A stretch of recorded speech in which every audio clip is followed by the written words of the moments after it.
This lake should not die. Reach the bank of the lake with a handful of rice. Sprinkle the rice in the water, calling out aloud, "Come on, Eta." The moment the rice falls into the water, shoals of Eta fish flutter up to the surface to eat the grains. This is not an imaginary tale. In Sasthamcottah Lake, this was a regular sight. Was, not now. Sasthamcottah Lake was once reputed as the largest freshwater lake in Kerala. Now that lake does not have potable water. In it, there is an abundance of bacteria at levels that are never permissible in potable water. The lake is on a sick bed. Nay, it is in the deathbed. Don't forget, it is a Ramsar lake too. How did it happen? It is not nature that readied the deathbed for the lake. It is man himself who is responsible for it. At Sasthamcottah Lake, the Sasthamcottah temple and the famed monkeys in the temple premises have all been mentioned in the legends and folklore. The lake, which was a perennial source of clear, clean drinking water, was surrounded by hills that appeared like sentinels of nature. A special feature of Sasthamcottah was the large number of monkeys there, considered as the guards of Lord Sastha. The king of Kayamkulam had made special provisions for the feeding of the monkeys. Today, there is no clear water in the lake. There are no trees on the hills. There are no fruits for the monkeys to eat. The lake remains a symbol of disgraced nature and a riddle before us. I remember an evening in the past organized by the district administration when I was the collector, an evening when Sasthamcottah got a new lease of life. There was a large group of Malayalam poets, derisively called tree poets. The poets' meet was led by Sugathakumari, the personification of love of nature, Ayappa Panikar, Vishnu Narayan Nambudiri, Vinay Chandran, ONV, and Madhavikutty, later known as Kamala Suraya, were among the poets who had assembled there to rouse the conscience of the people to ensure that the lake was protected and no dirge written for it. Jayapala Panikar and Zangrila Sashikumar painted pictures against the backdrop of the lake. Youth and women took oaths to protect the lake. Scientists came to study what happened to the lake, and they suggested protective measures in their reports. The feeling then was that the first step was taken for a great campaign for nature preservation. All around the lake, trees were planted, and in every nearby hills, afforestation was taken up, named Panchavati, to prevent soil erosion. Fruit trees were planted in a Hanuman Thottam, Hanuman's estate.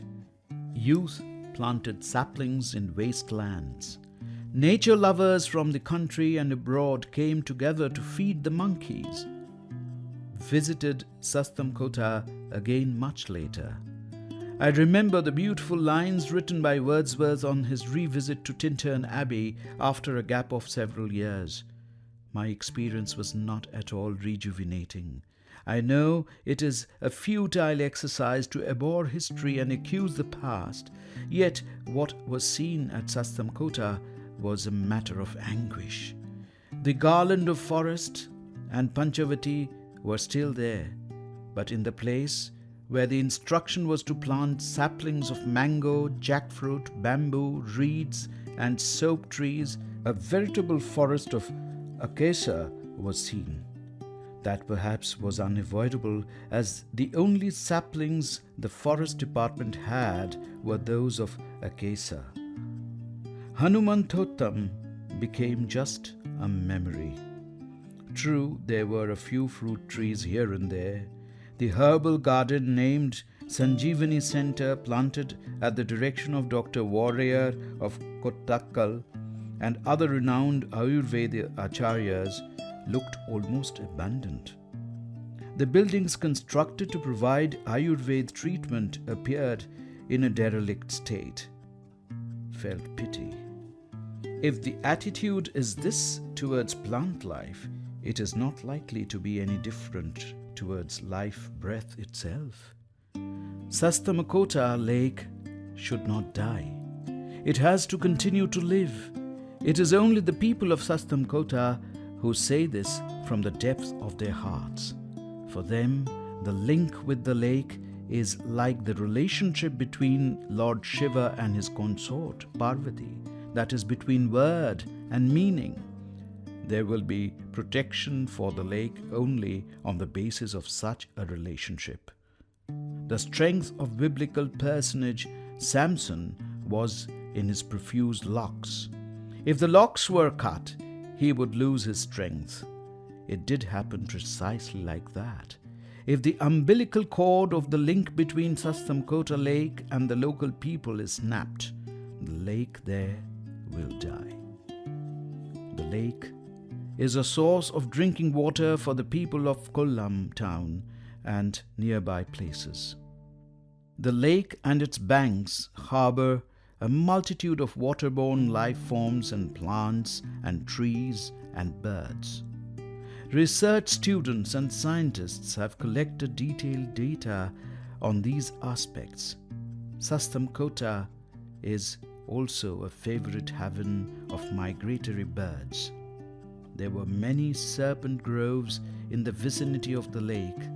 Now there is no such grove anywhere nearby. And if indeed there is a grove, it does not have trees or vines or migratory birds.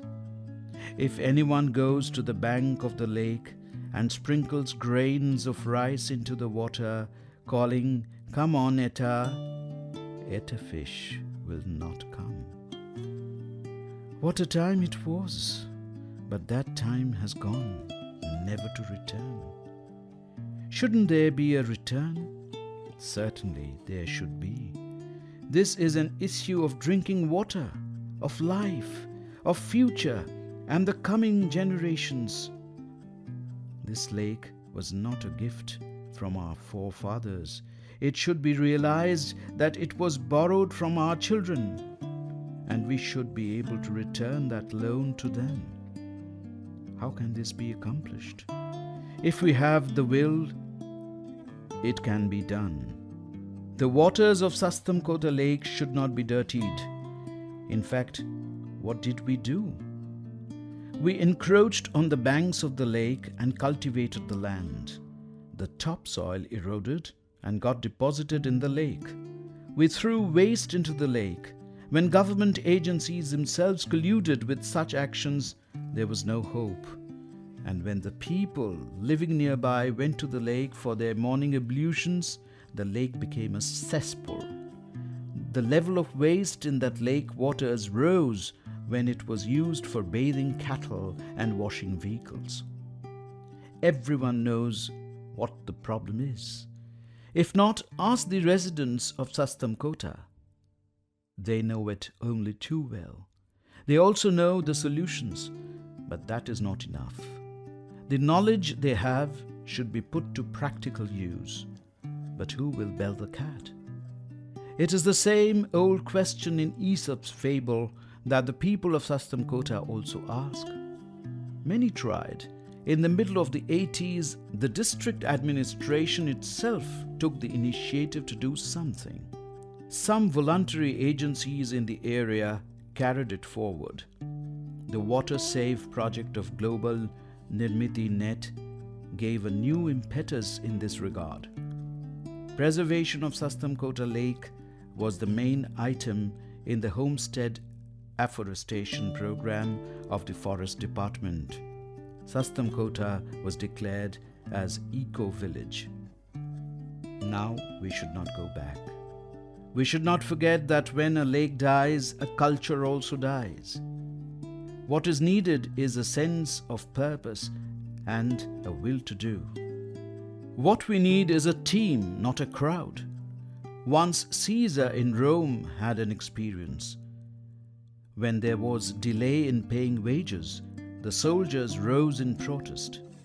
They were close to rioting, but Caesar stood unruffled. He said one word, "Dhurba." The soldiers lowered their heads in shame and retreated. Dhurba means crowd.